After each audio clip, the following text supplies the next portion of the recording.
Magalu e Casas Bahia estão derretendo na Bolsa de Valores. As Casas Bahia, por exemplo, já teve sua ação não muito tempo atrás, valendo ali na casa de R$ 20.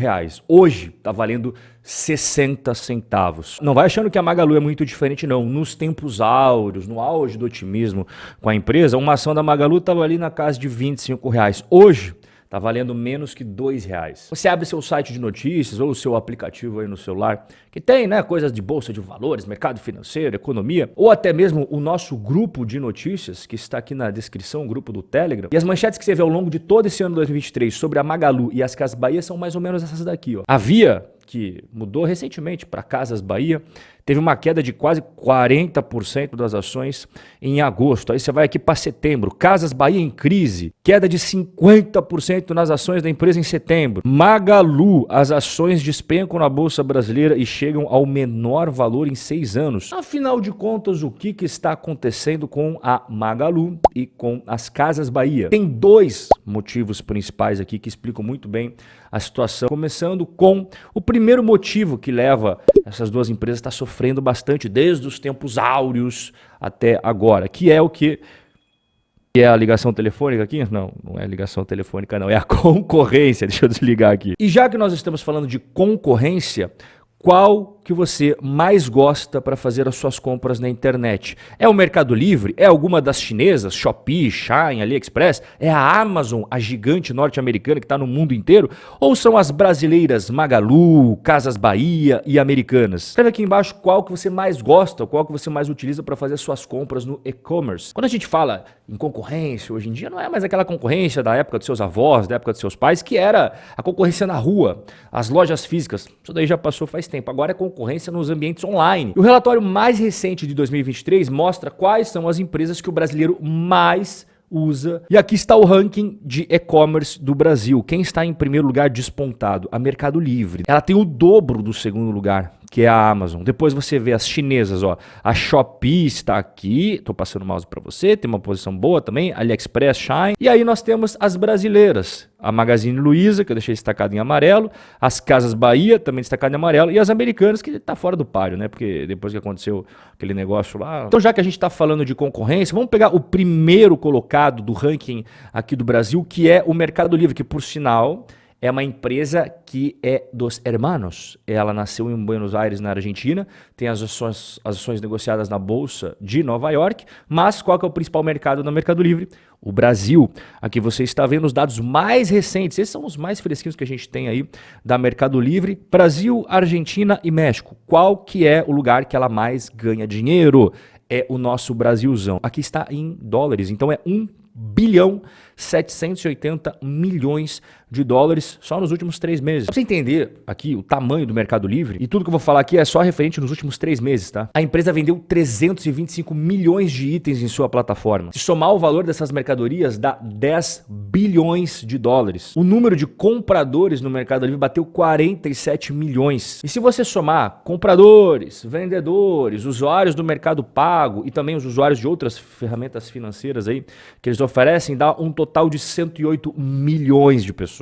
E tem uma coisa que eu particularmente gosto, né, porque eu uso bastante o Mercado Livre, que são os pedidos entregues em até 24 horas. Hoje, de todos os pedidos do Mercado Livre, 56% deles são entregues em até 24 horas. E somando tudo isso que eu falei, você chega a esses resultados aqui, ó. Ano de 2022, Mercado Livre supera esse momento terrível do varejo brasileiro e viu seu lucro saltar 480%. Aí agora, 2023, nos 3 primeiros meses do ano, Mercado Livre tem lucro 3 vezes maior. E no segundo trimestre, Mercado Livre tem alta de 113% no lucro. Ou seja, um verdadeiro foguetinho imparável, né? Agora, quando a gente compara com as empresas do nosso bate-papo de hoje, primeiro trimestre desse ano, prejuízo de 309 milhões para Magalu, aí no segundo trimestre, prejuízo de quase 200 milhões para a empresa da Luiza Trajano, e as Casas Bahia não é diferente. Primeiro tri desse ano, prejuízo de 297 milhões de reais, e no segundo tri desse ano, prejuízo de quase 500 milhões de reais. E aqui a gente já puxa o segundo ponto. O primeiro foi a questão da concorrência, o segundo ponto são as despesas com a dívida que estão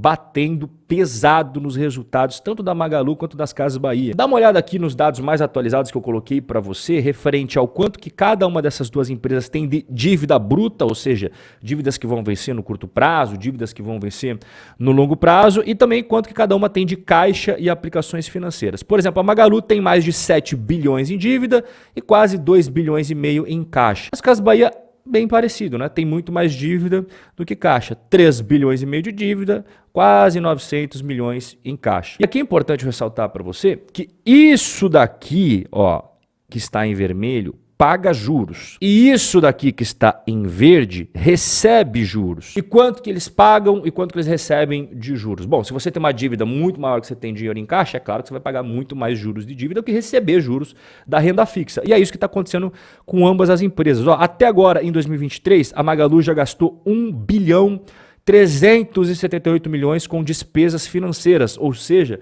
os juros dos seus financiamentos e dos seus empréstimos, enquanto que ela recebeu das aplicações de renda fixa 364 milhões, ou seja, gastou isso daqui de despesa, entrou isso daqui de receita. A mesma história as Casas Bahia, ó, gastou 1 bilhão 740 milhões em juros, mas entrou só 44 milhões. E aqui vou até enganchar o susto que aconteceu nas Casas Bahia e o consequente respiro. Ela acabou ali aos 48 do segundo tempo fazendo aquele golzinho chorado. O que aconteceu? No dia 3 de outubro, ou seja, agora, essa semana, aconteceu uma assembleia de credores. Credores dos CRIs. O que são CRIs? Eu já expliquei mais detalhadamente em outros vídeos, mas você tem que entender que CRIs é uma espécie de dívida. E os credores desses CRIs tinham direito de pedir antecipação do pagamento para as Casas Bahia. Caso as Casas Bahia tivesse que fazer esse pagamento antecipado, que é superior ali a 30 milhões de reais, isso ia dar o gatilho para outro problema, que seria automaticamente o gatilho da antecipação também do pagamento das debêntures das Casas Bahia. Debênture eu também já expliquei em outros bate-papos, mas também é uma dívida. E isso iria ocasionar com que as Casas Bahia tivessem que gastar aproximadamente ali 3 bilhões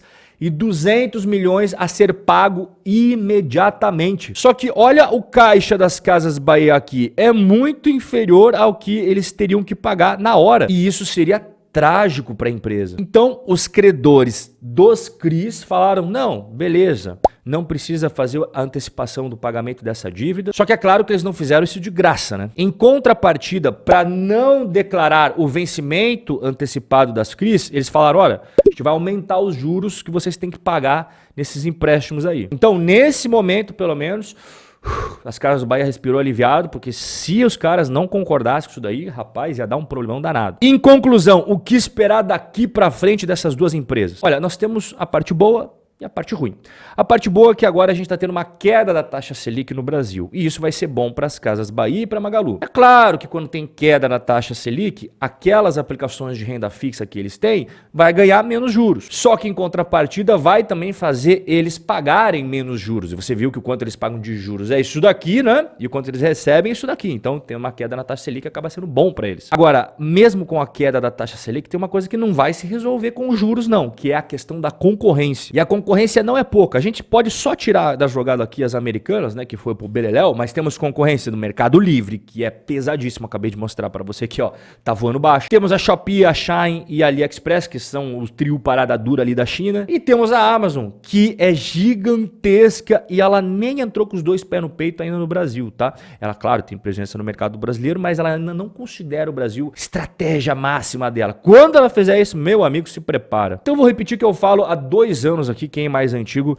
vai se lembrar, né? Primeira coisa, não gosto de investir no setor varejista brasileiro. Tem um histórico muito complicado. Mas se você falar assim, escolhe uma, eu ia falar, pô, Mercado Livre. Eu já venho falando isso faz 2 anos. Eu sei que ela é argentina, negociada na Bolsa Americana, mas você percebeu que é o maior mercado dela, é o mercado brasileiro. Então é sim competidora de Magalu, é competidora de Via Varejo. Agora, se você falar assim, pô, Rob, um varejista globalzão tal, você ia pegar o quê? Eu ia pegar a Amazon. Eu não sou muito fã de Magalu nem de Via Varejo. Espero, claro, que elas se recuperem, que elas possam trazer alegrias aí para quem tem ações dela, mas eu não colocaria meu dinheiro nisso daí não.